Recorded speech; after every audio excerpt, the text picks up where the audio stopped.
Бурлун Донайортис. Добрый день, уважаемые жители республики. Сегодня расскажу вам о работе, которую мы планируем провести в этом году.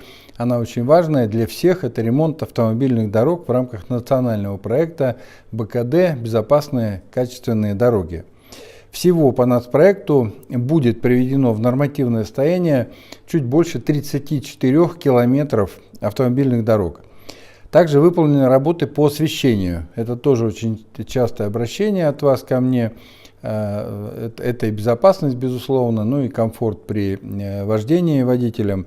Так вот, по освещению будет выполнен участок дороги протяженностью 3 километра 850 метров. Вот где это будут участки? Ну, это будет, во-первых, 12 участков улично-дорожной сети в Сыктывкаре. Я их перечислять не буду, просто за экономией времени. И 4 участка дорог республиканского значения, их назову. Это участок Сыктывкар-Пузла-Крутая, автодорога Сыктывкар-Троицко-Печорск. Здесь пройдет работы по освещению дороги протяженностью 3 километра 850 метров. Также будут отремонтированы почти 8 километров автодороги Занулья-Матвеевская, Гарь-Коржинский в Прилузском районе. И на участке обход города Сыктывкара, автодорога Сыктывкар-Ухта-Печора-Усинск-Нарьян-Мар будет отремонтирована 3 километра. Еще один участок – это Веселовка, граница Пермского края, автодорога Сыктывкар-Кудымкар-Пермь будет отремонтирована 10 километров. Все объекты уже законтрактованы, соответственно, у нас только ждем, что называется, тепла и начнем выполнять работы. Еще одна очень важная новость. Вчера я дал поручение Центру управления регионом и Минстрою Республики Коми. Они начали сбор предложений жителей, то есть вас, уважаемые жители, по обеспечению безопасности пешеходов на дорогах республики. Это очень важная составляющая часть работы правительства республики по повышению качества жизни вас, уважаемые жители. Мы собираемся плотно работать в этой теме весь 2022 и 2023 год включительно. Что это значит и что это для каждого жителя будет, какое имеет значение? Каждый житель республики может оставить свое предложение по улучшению безопасности на дорогах, заполнив простую форму обращения.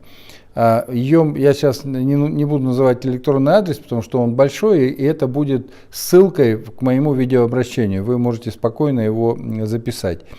Итак, что же можно написать вот в этом видеообращении? Написать можно, где в вашем населенном пункте не хватает, например, светофора, или освещения, или ограждения, ну или лежачего полицейского.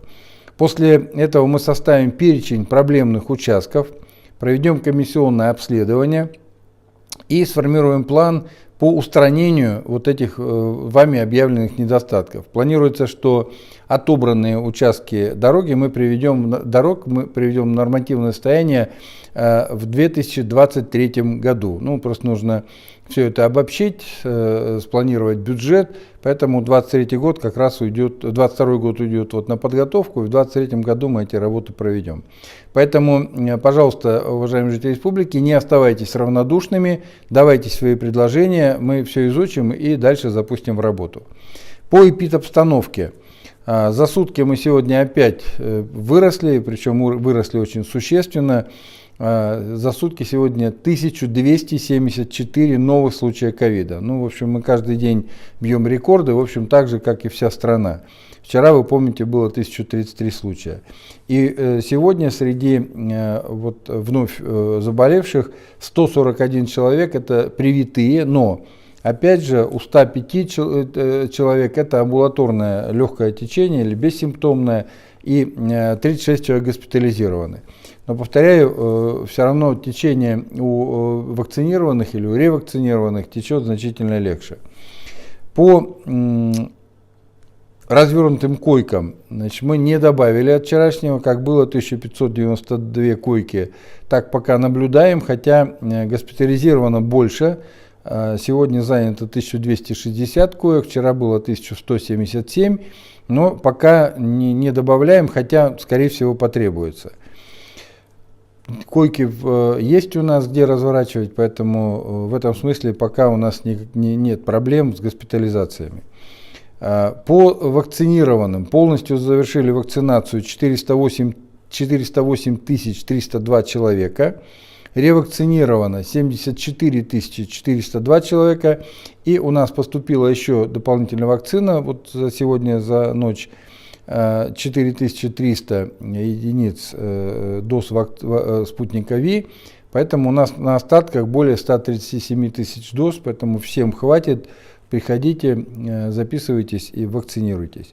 Это все данные, которые я сегодня хотел вам сообщить. Всего вам самого доброго. Берегите друг друга, избегайте больших контактов, потому что большие контакты всегда, к сожалению, при омикроне дают заражение. Всего вам самого доброго. До следующей встречи.